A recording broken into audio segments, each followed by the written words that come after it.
Hello, my friends. Welcome to Let's Talk, produced by Wise Mindly Inc. I'm your host, Coach Che Marville.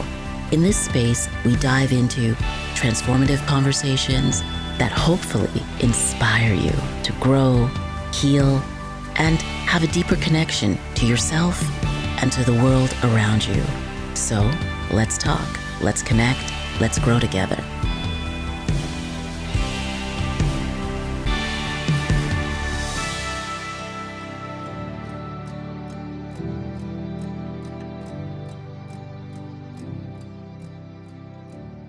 My friends, today I'm sitting down with someone I've admired for years, not just for what she's built in business, actually businesses, but for the life she's had to reinvent piece by piece after everything changed. Fay Chapple is more than an executive coach, tech strategist, and wellness entrepreneur. She's a woman who's had to become all of those things all at once out of necessity. After her husband suffered a devastating stroke at the age of 48, Fay found herself raising 3 kids, navigating a living grief, working full-time while caregiving full-time, and still managing to build businesses that empowered thousands. Perhaps she's 7 people.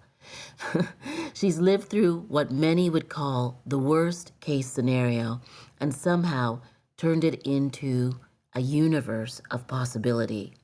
In this episode, we talk about what real resilience means to her, the kind you don't choose but survive. We talk about burnout, Buddhism, business pivots, and what it really takes to keep going when the ground beneath you completely changes. Fay also shares what she calls the Nicheverse, her powerful alternative to this idea that you have to choose one lane. That's the advice so many of us get, especially in midlife. This is not a conversation about pretending everything is okay. It's about building something beautiful with what you have, even when you're exhausted, even when no one can see the work. Fay does not sugarcoat anything, and neither do I. So, let's talk. Fay, hey. Thanks. Great to be here. We haven't talked in a while, and I wanted to check in with you. I'm so curious about what's happening with your new Yeah. platform, and you've moved out of the city into a smaller town in Ontario, Yeah. Up and north. Yeah. up north. Yeah. What It's inspired great. that? It's great. It's because, my husband had a brainstem stroke, been looking after him for 17 years. Kids finally got to school, all of them.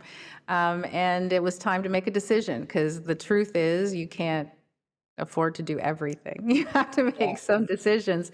So decided to come up here, easier life. I will say it is so refreshing to realize why you were stressed when you're in the city, and it's the traffic and all it takes you forever to get anywhere, and then you come here and you're in nature and your traffic stop is 1 car in front of you. So it really allows you to I guess really decompress, to really be able to focus more on what you Yes. want to do, and you don't have all these millions of distractions. So it's very cool. As a city person, I never thought that those words would come out of my mouth, but yeah, it's great. Love it. Hey, like you sort of experienced the pandemic before the pandemic.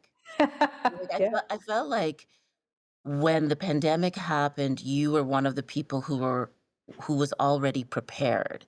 Do you think that's true? Yeah. Yeah. I mean, it's been 17 years. So I was in corporate for 25 years, running all over the world, had a great life. And then my husband unexpectedly had this brainstem stroke. So literally 10 seconds, your life changes, right? So all of a sudden, you can't get on a plane anymore. You can't even go to the city to work. You are looking after somebody 24/7 because he is severely disabled still to this day. And I had 3 kids, one going into kindergarten, one going into high school, and one going into university. So all of a sudden, I was really housebound in terms of working full time and looking full time as a caregiver, a well spouse, and then trying to raise 3 kids on my own and keep the bills, making sure I can pay the bills. So I was stuck in the house. So when everyone else was stuck in the house, I just sort of went, well, this is my regular life. I don't know How about did you you guys. how did you do it? Like, how did you change your mind as this corporate go-getter? Yeah. You were working for a high-level retailer. You had your MBA. You're traveling all over the world, traveling, Yeah. China, everywhere in the world at that time, and then your husband has this Yeah. tragic Yeah, well, tragic young, event. he was only 48, so you're not expecting it. It's at that point in your life where you just think things are settled, right?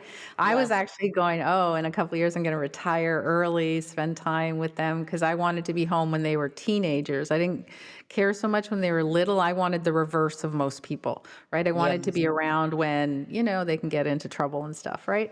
So course. that was the goal.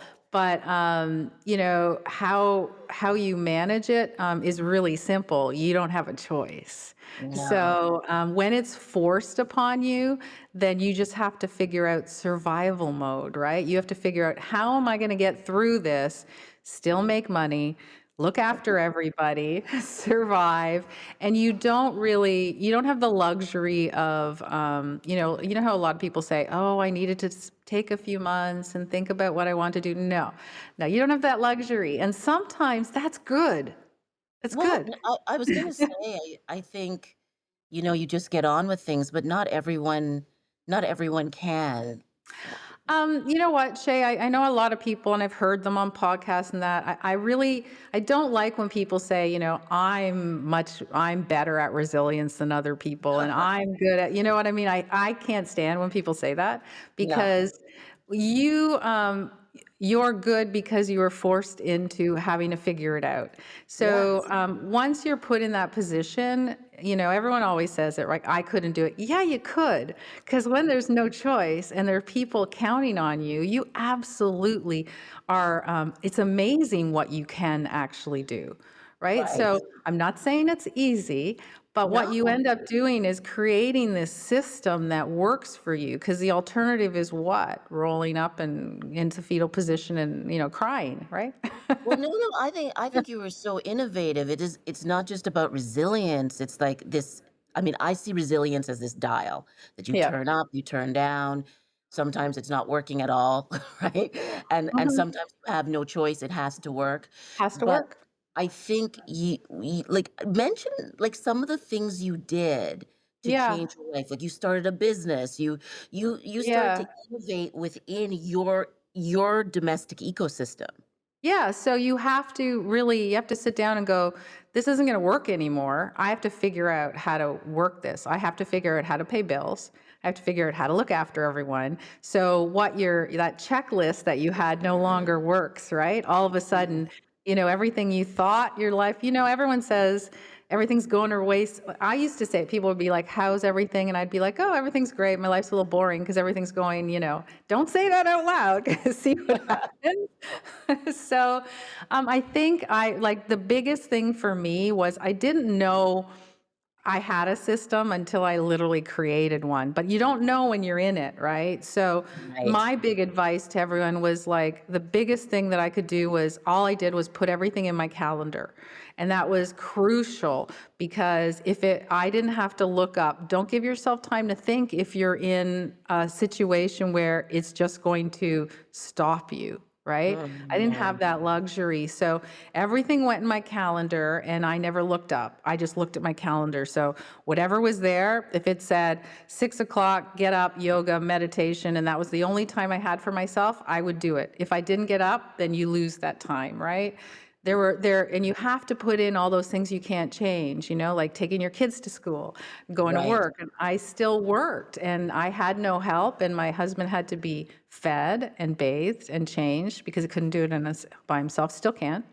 So that was just my reality. So when you have everything in your calendar, it's almost powerful because you don't have to think about it. You know, like Yes. if you give yourself the luxury of thinking too much, you do nothing.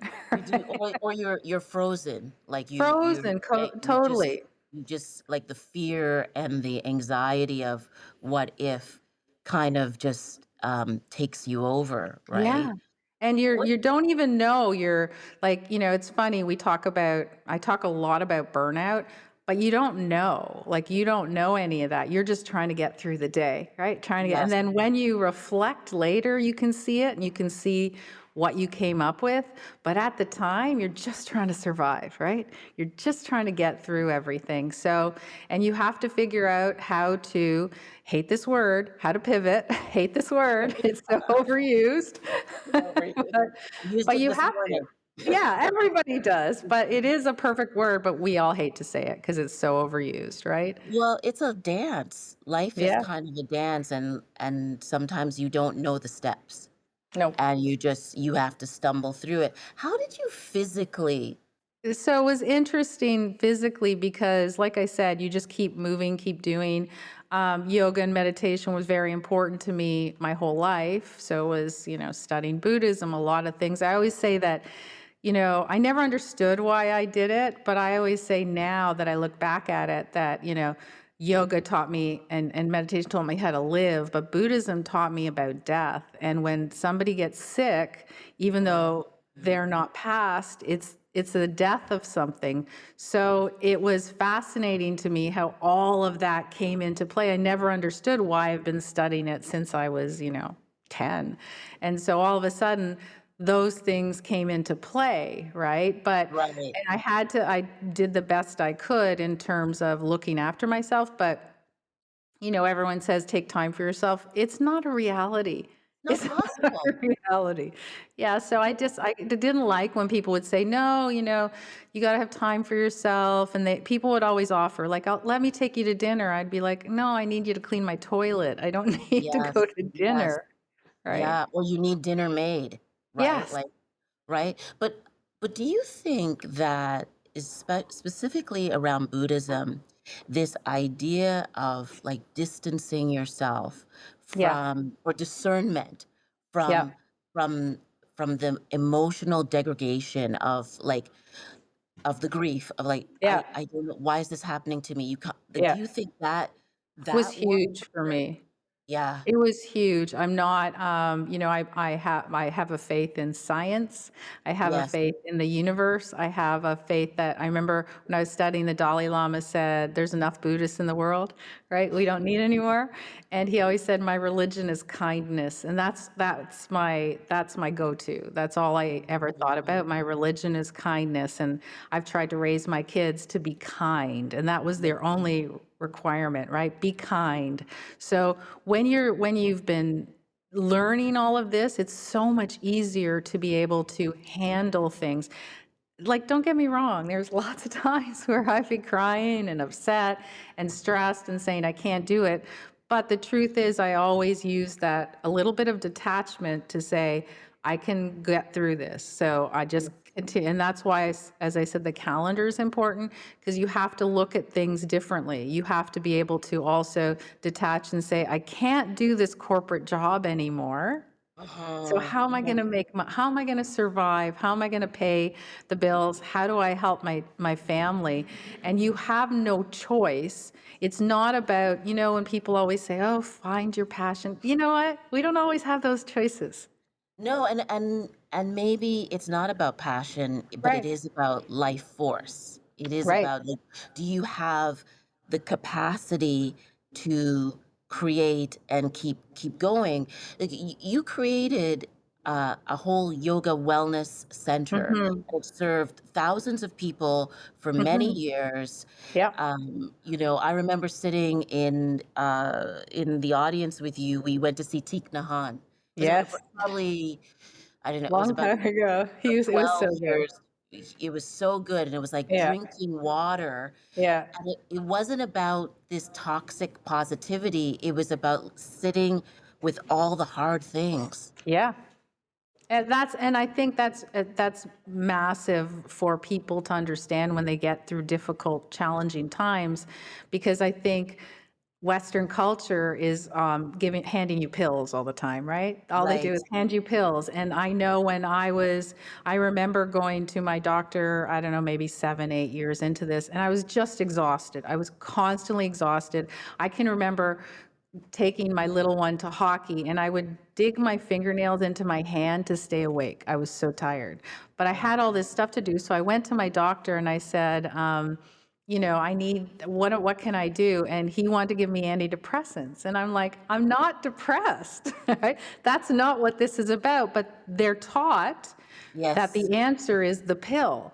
And the answer is not the pill. The answer is trying to figure out what works for you, and whether that's nutrition, which was really important, nutrition, meditation, a little bit of movement. And when I say that, you don't have to go to class. You can go for a No. walk, right? No, no, this is so interesting what you're saying. Like it's so I think we can't hear it enough. Like you just said, in the midst of the tragedy you were living through, like literally, you know how everybody uses the word trauma, you were Yeah, actually living through yeah, the trauma of seeing this severe event happen to your partner, the love of your life, and then you're living with it, yeah, right?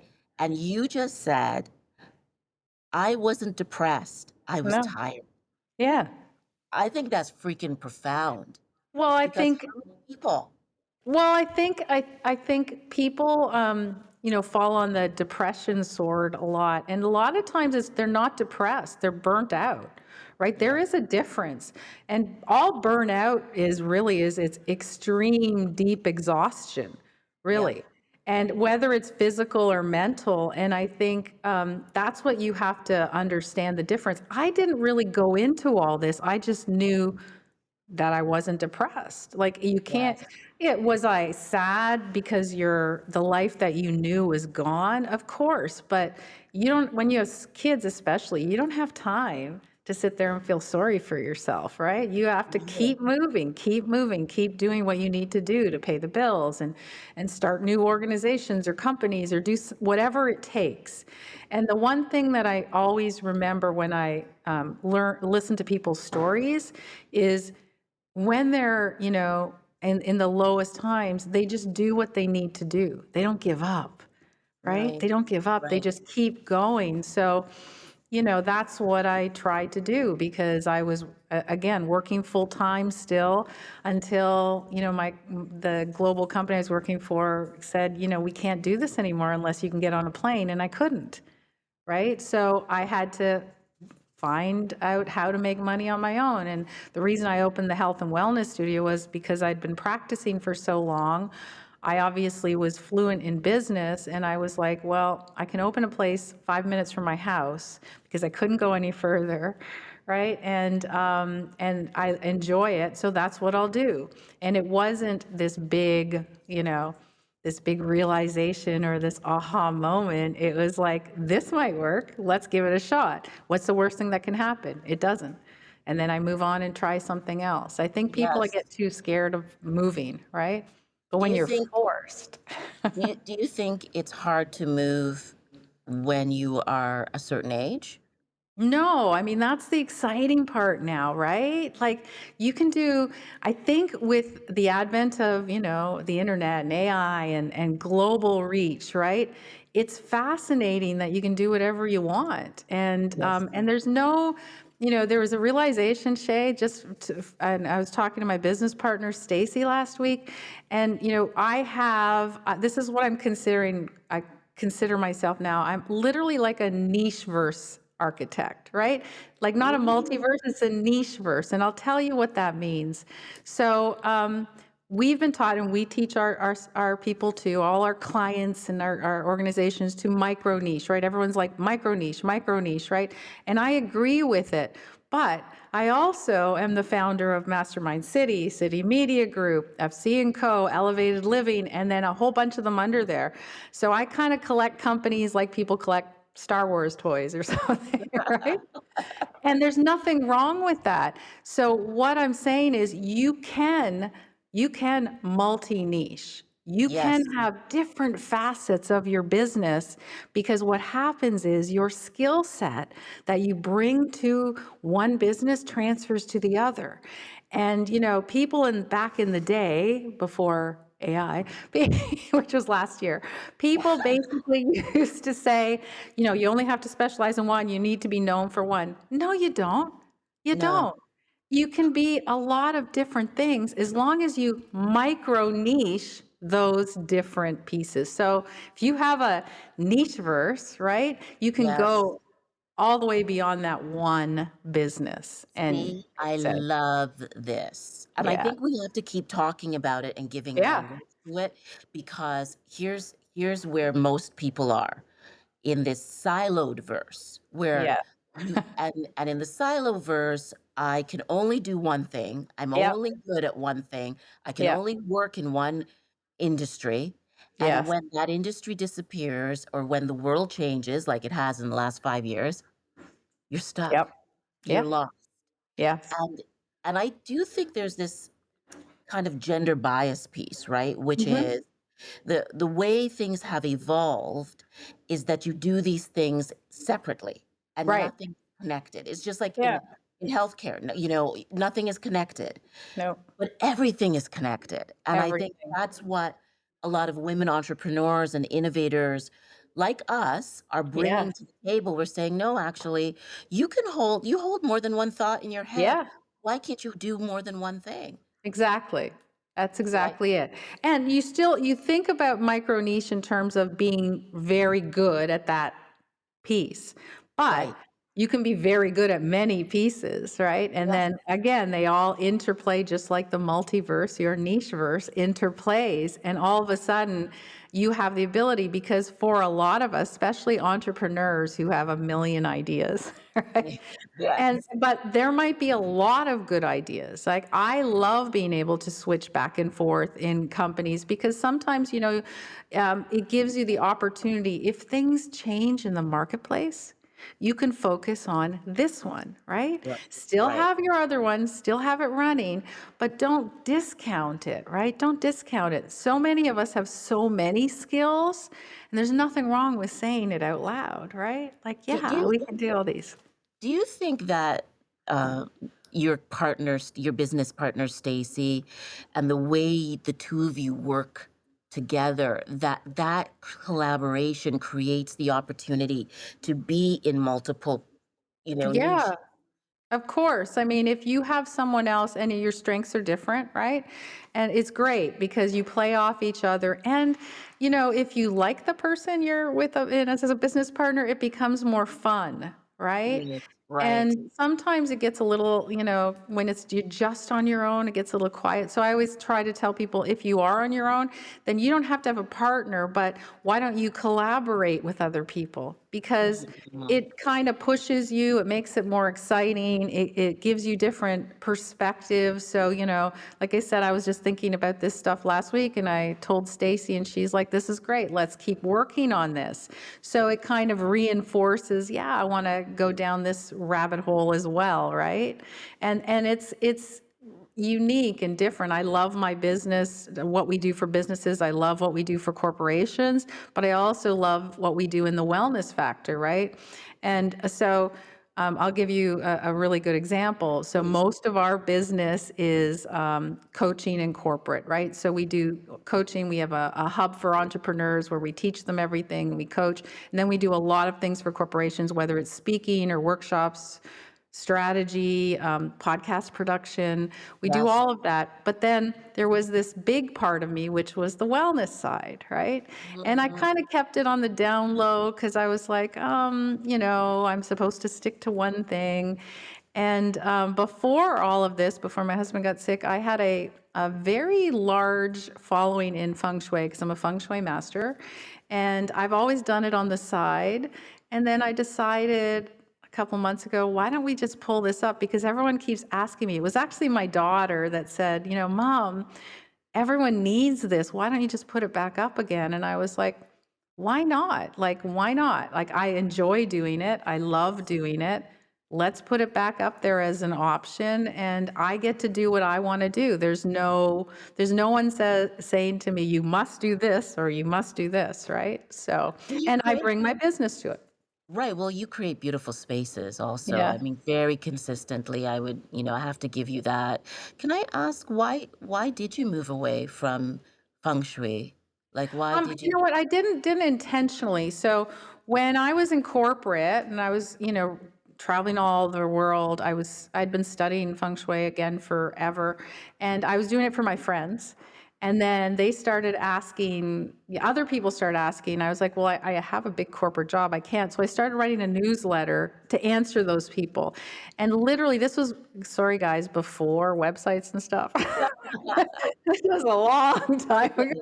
okay, this audience understands that. We're all here. We're all here. So it was like, I still remember, that was when Apple had iWeb. They first came out with a little bit of a website, and I used a cart called eJunkie, and it was $5 a month. I still remember. I didn't really know what I was doing. I was just playing.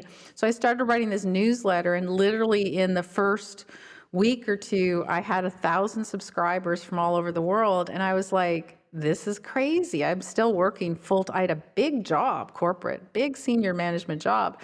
And so I just was writing this newsletter, and I was occasionally doing I was doing workshops when I could off, because I enjoyed it. I didn't need the money at that time.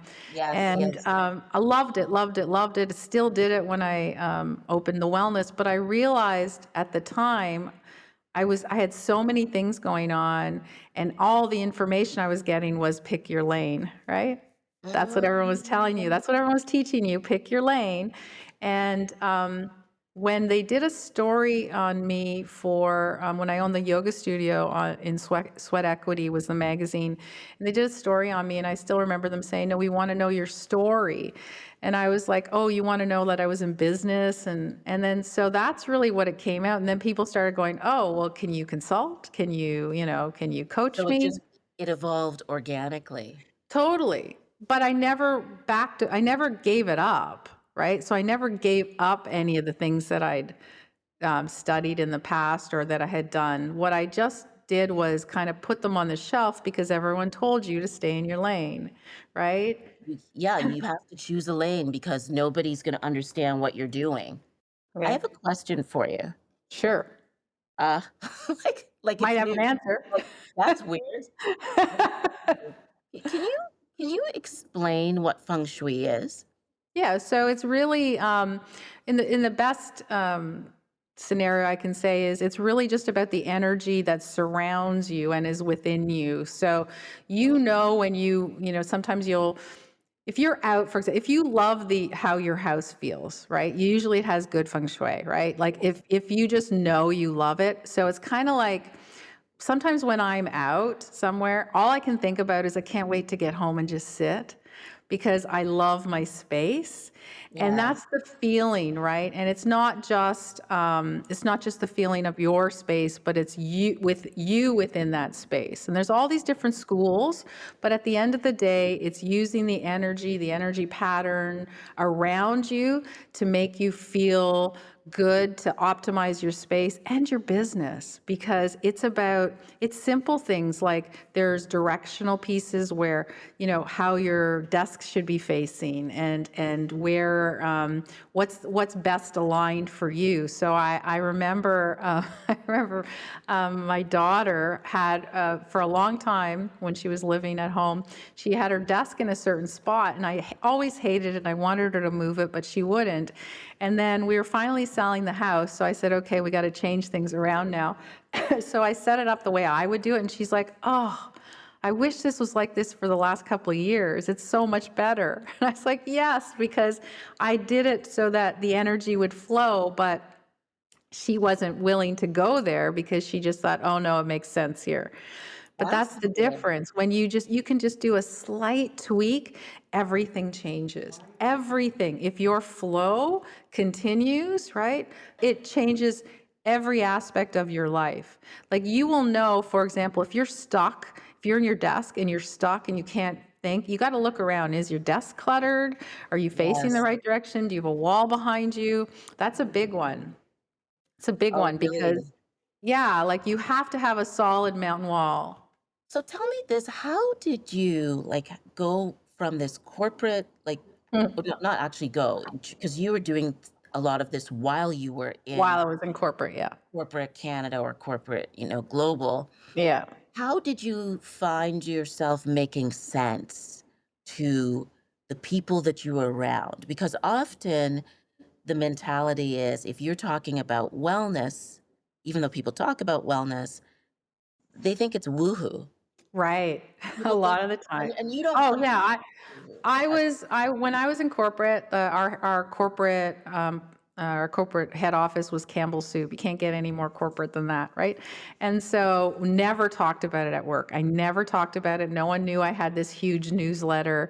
No one knew I did this stuff on the side. Never spoke because literally those were the days that, you went to the board and you had pearls on. You know what I Yes, mean? yeah, Those days.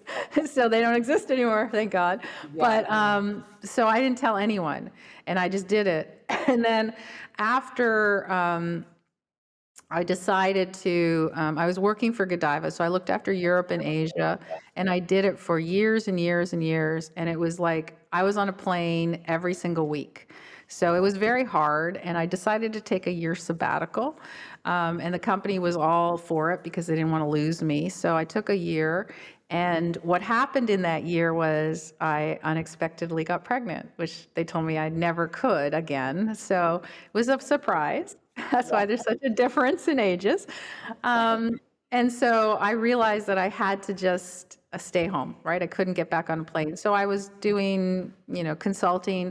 And then a company came to me, a headhunter, and said, I have a job for you. And I used to tell this headhunter, sometimes, like I say, be careful what you say. I used to tell her, and I knew her very well, I said, look, I'm not doing corporate anymore, but if something comes that's in Canada and they're based in London and it's female oriented, call me.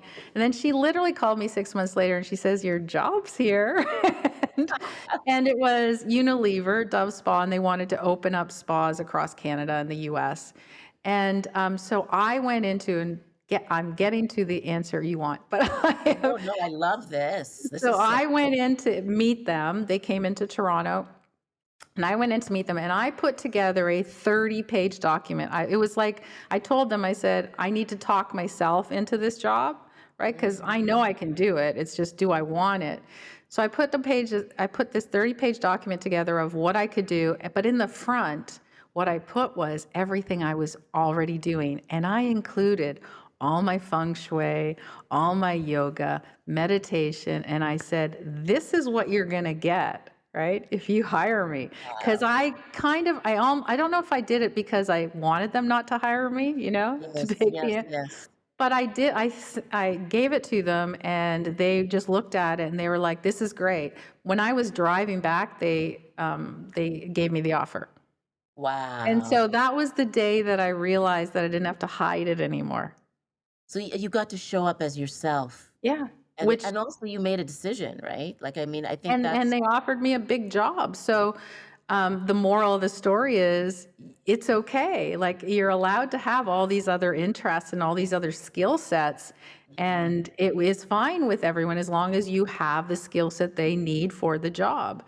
So that sort of, you know, opened it up for me. And that was before my husband got sick. It was about 2 years. It was great. And that's what I think the reason, that I actually ended up opening the wellness space was because I had that confidence because I realized that, they had confidence in me, even I did have all these considered woo-woo sciences Yes, behind me, right? yes. And No, now it's nothing, right?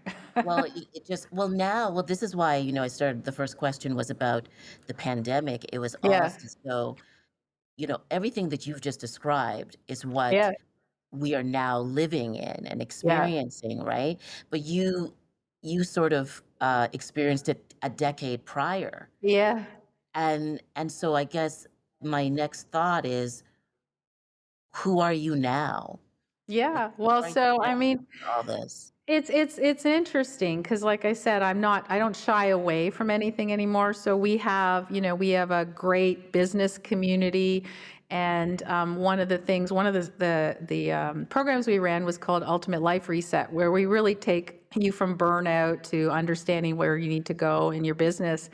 And part of it was I started teaching them about Sunday morning routines, right? And it was Yes. about taking the time to do meditation and yoga and stuff and how important it was. So every Sunday I do a podcast and a YouTube on Yeah. Sunday Morning Club. And this is what I just want to get to. What was really interesting is, so I do it, well, Stacy puts it live on all the platforms, not me. That's I can't your take business credit. partner. Yeah. And so it Your goes on LinkedIn. co-brain. Your co-brain. Yes. So it goes live on LinkedIn, which you would think is not a woo-woo platform, right? And Yeah. so it goes live on LinkedIn, and just 2 weeks ago, and it was like, I'm doing manifestation and guided meditation. I'm doing all this. And then someone messages me and they'd said, "Hey, I saw your Sunday morning. Do you think you could be a keynote at our business conference?" And I Wow. was like, well, there's a leap, right? Wow. Wow. So so now that's kind of, to me, is proof, right? It's Yes. proof that it doesn't matter how many facets. I never expected somebody in a corporate position or a business position to watch that and say, "Oh, we should have her keynote at our business conference." I Mm, do lots of keynotes, but I do business keynotes, right? right. So I Right. never expected them to see that and go, "Oh, she'd be a great fit," which was shocking to me. So, of course, I'm doing it, but I think that's what's exciting. So I like to, if I can give a message to everyone out there, it's like, think in like galaxies, not in one star, right? Like, Mm, think about that Nicheverse. Like, don't put all your focus on one spot. Learn how to launch those new ventures and kind of be able to like move around and flow with what you feel like. Because how many of us like love what we do today, and maybe next week we're like, I'd rather do something a little bit different. I don't want to yeah. let go of that, right? Yes. So Yeah. that is crucial for people to, I believe, to go beyond that one silo, one niche that they have, and be able to say, what else can I do? Yeah, I think it's for your mental health, Yeah, and your physical health. I think, and if you're not, like, if it doesn't work for you, don't do it. But I think for the people who are multi-passionate, yes, multi-engaged, like, yeah, that's, you have to lean into that. My eye got stuck there. yeah. What what do you think was going on with LinkedIn?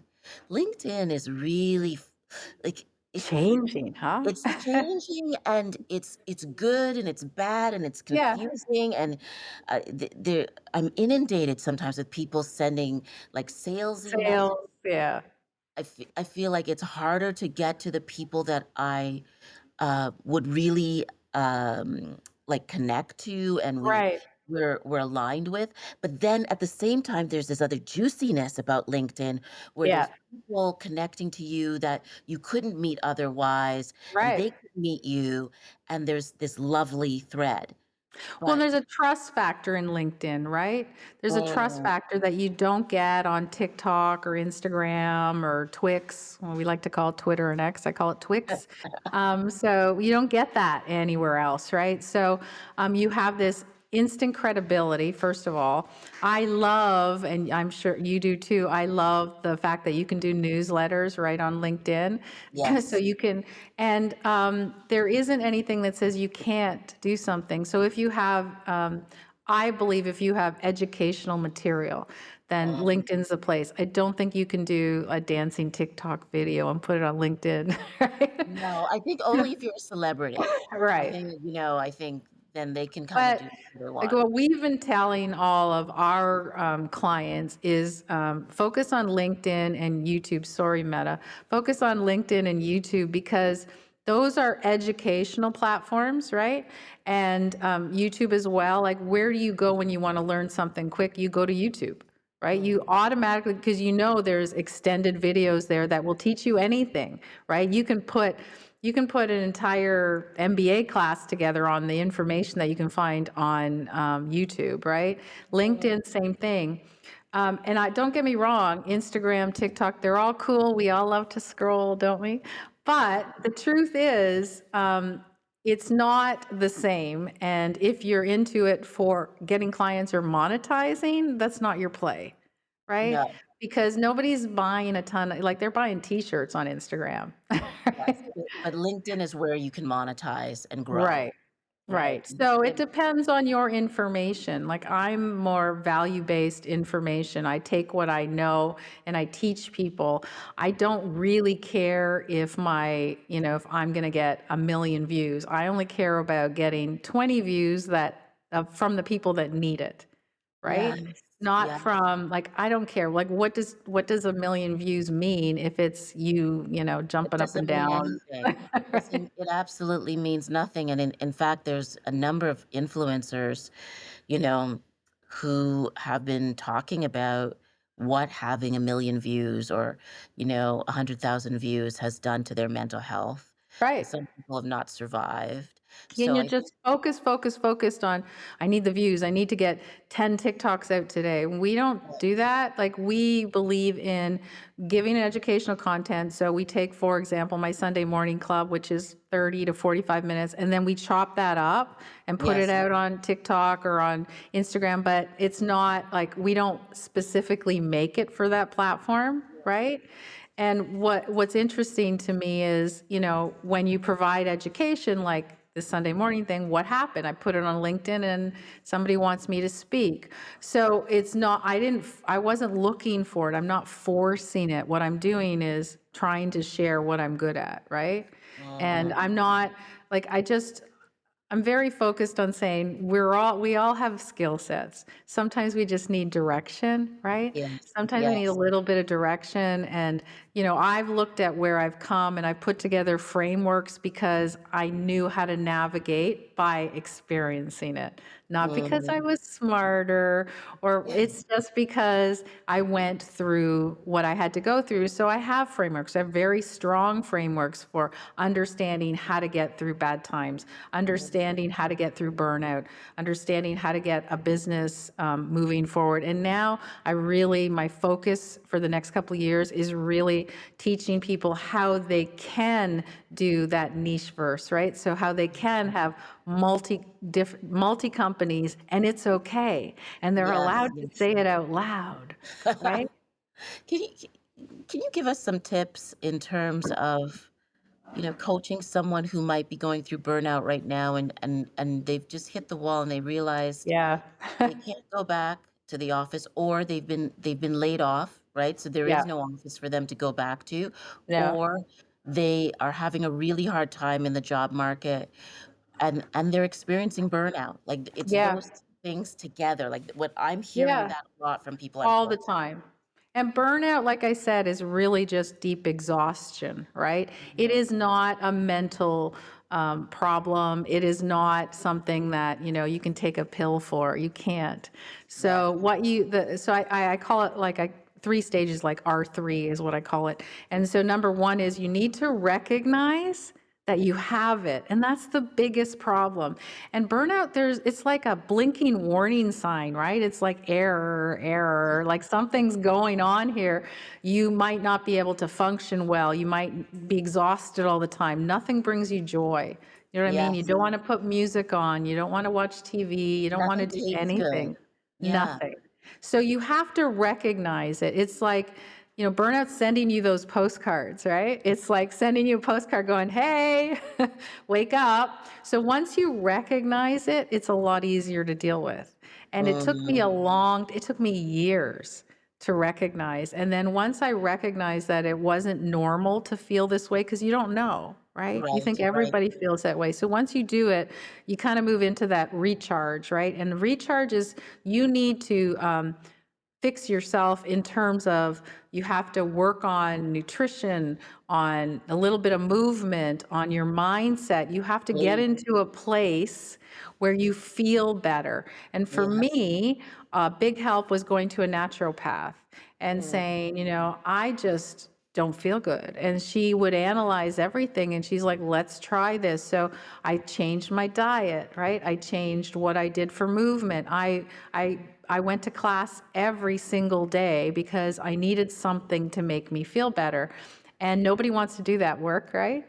But then you Mm, start realizing you're feeling better. So you get through that recharge, and then you can go into reinvention, because yes. you cannot reinvent yourself when you're stuck in that burnout. You No, you cannot. cannot. You And cannot. so those 3 stages are crucial in order to get to the point where now you can sit down and go, okay, now I can reinvent. What should I do? Right. But Yes, number one is recognition. Like, I can't say it enough. And I love it. you cannot say that, you're just in a funk.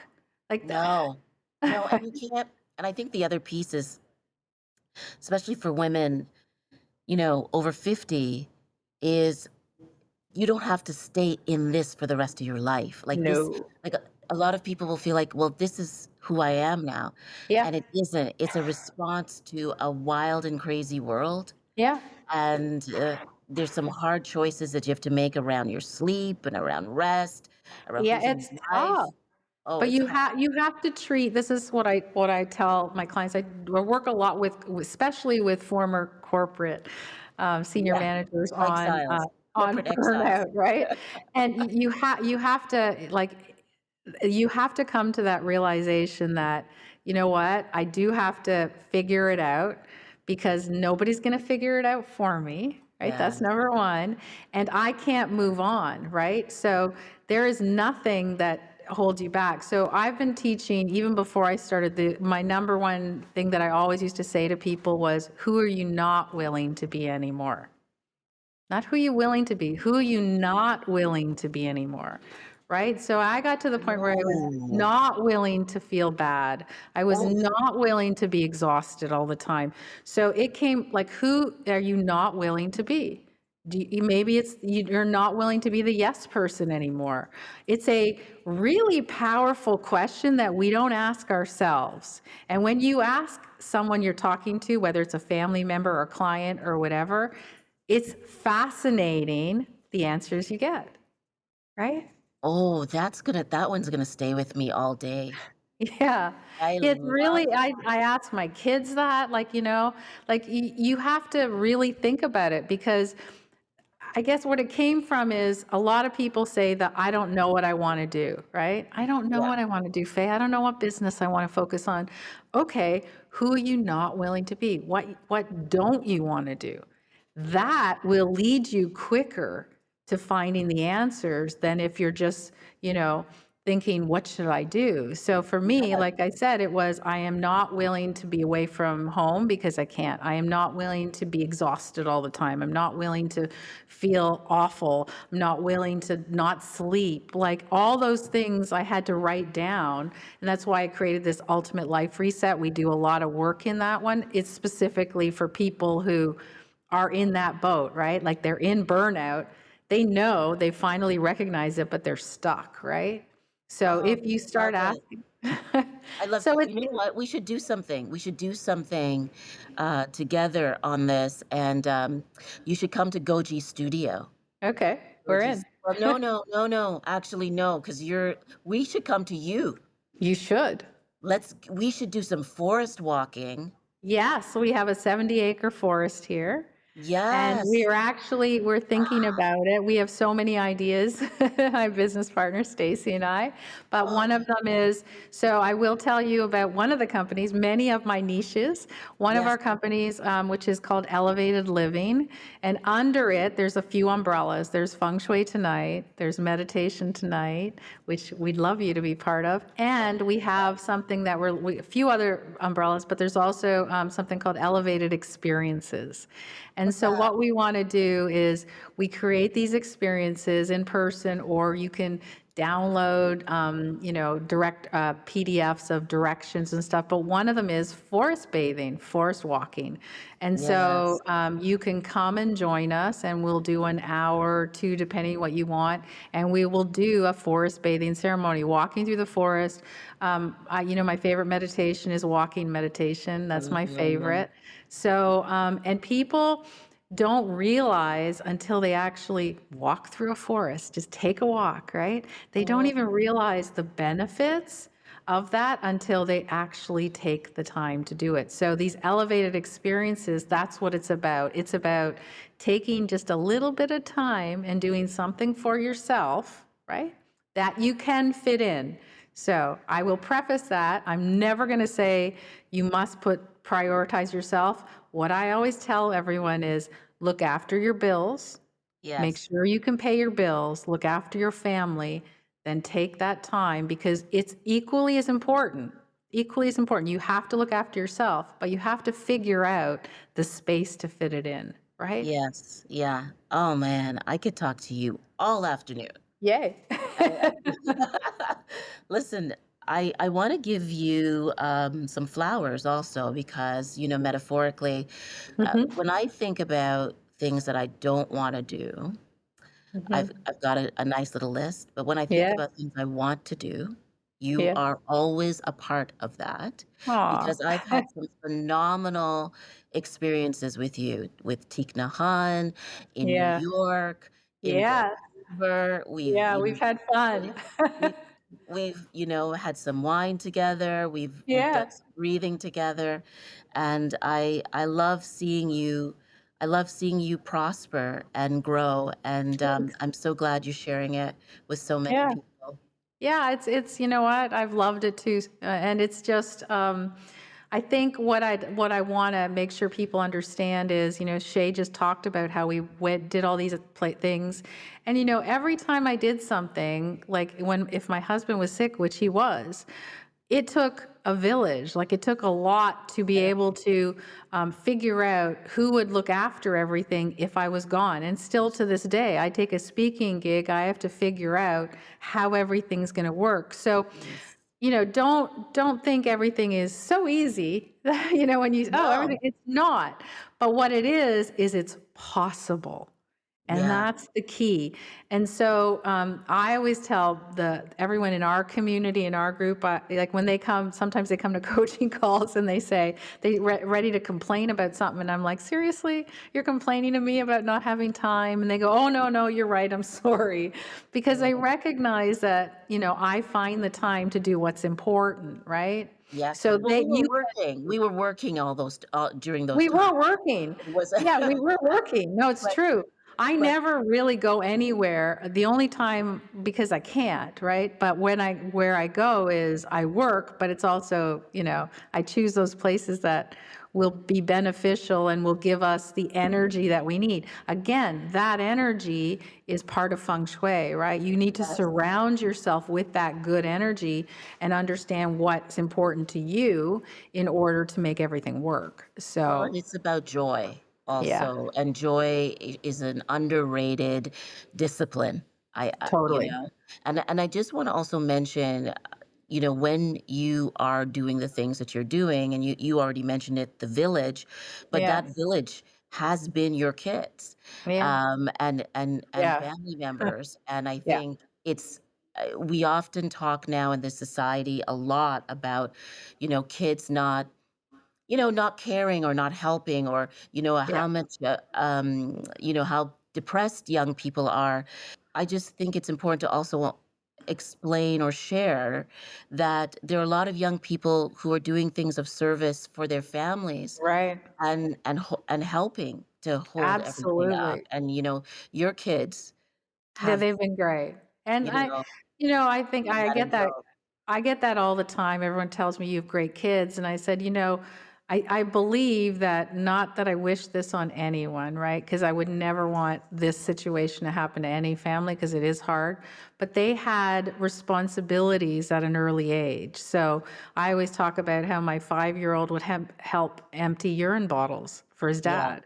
And he was yeah, 5. When he was 6 and he started hockey, he had to figure out how to read his schedules and find the arenas because I just didn't have time. I can yeah, take him, but I couldn't do everything. So I think when you give your kids responsibilities at an yes. early age, they turn out to be great human beings. But if you do everything for them, that's when you see all these kids that are depressed and they don't know what to do. And, they're in their 20s and they still don't know how to do anything. And it's a Mhm. disservice to them. I would say the helicopter parent, the parent that, wanted to do everything for their kid. It's not the best. They need No. to, and they feed off it. They love to have the Yeah. responsibilities. They need to feel like they are valuable, Yes, that they are contributing to someone absolutely. else's life and well-being. So I Absolutely. I no nobody's perfect, and I'm not suggesting your kids are, but I am, saying I want to recognize them because I think Thanks. they Yeah. have been, they've been great teachers They also. have. They So have, and they're great. They're like sponges, right? yeah. And I can't say enough about reflecting on what you're teaching them, right? So No. that they understand. I mean, I always taught them that they could choose their religion. I Yeah. said, I don't have, you choose what you want to be. And I've told them since they were little. And so they had the responsibilities of trying to understand what they wanted, what they saw in the world. Because, I always go to, in terms of religion, I always say, you believe in your God from where you were born. Well, what if you were born somewhere else? Yes. Right? Yeah. So I'm not like, it doesn't mean you're right because you're born here. This is what you need to choose it, right? I Yes. chose what I studied along the way. And so I want my kids, and I want that for other people too, to choose based on what they want, not what other people tell them to Mhm. do, right? And so again, that's where we go back to this whole Nicheverse. Like, don't think you have to do one thing. Just play. Do Y lots of things. Well, and also try to understand who you are. Right. Like, and what is it that motivates you and what gives you joy and what really gives you energy? Because the other Right. side of burnout is energy, right? Yeah. So sometimes what burnout tells us is, it's not just you're tired, it's actually where don't you belong, Right. But right? that's what I mean when I say deep exhaustion. It's mind too, right? It's Yes. soul. Yes. Everything's exhausted because you are not in the right place, That's right? right. So whether That's it's physically or mentally, emotionally, in Feng Shui, we teach a lot about taking away clutter. And mm, clutter, a lot of clutter is emotional clutter. You're yes. surrounding yourself with people that drain your energy, right? So Mhm. if you know that every time you meet somebody for coffee and all they do is complain, you don't want that energy. You have to say, I need to protect myself. I'm still a friend, but I can't continue to Yes, only listen to someone complain that's because right. that sits with you, right? Oh, for a long time. For a A long long time, and then time. you've got 2 people who are burdened and Right. depleted. It's also fascinating. I Yeah. can't wait to see you. Yeah. Well, anytime. Come on up. We'll do some sessions up here. How is that? I would love that. I would Beautiful view, beautiful forest. We're on the water. It's pretty nice. ah, Fay Chapple. Thank you for being here on Let's Thank Talk. you. Thank you for sharing your light and your vision with the world and, not playing small. Yes. Great. Thank you, Shay. Thank you. And I want to thank Goji Studio. Actually, they are sponsoring this talk today. They're Great. doing a whole Very series nice. for Let's Talk, Goji Yoga and Wellness, and they're here in Oakville. So That's great. until next Awesome. time, I know it's so awesome. We're growing, we're growing, we're growing. Until next time, my friends, I'm Che Marville, and this is Let's Talk. My friends, thank you for joining me on Let's Talk, produced by Wise Mindly Inc. I hope today's conversation inspired you to take action, reflect, or embrace on a new way of thinking, on a new path. And if you enjoyed today's episode, and hopefully you did, don't forget to subscribe, share, and even leave a review. Reviews matter. They allow us to do way more than we're doing now. Let's continue the journey of growth and well-being together. Until next time, I'm Coach Che Marville. Stay connected, stay curious, and let's keep talking.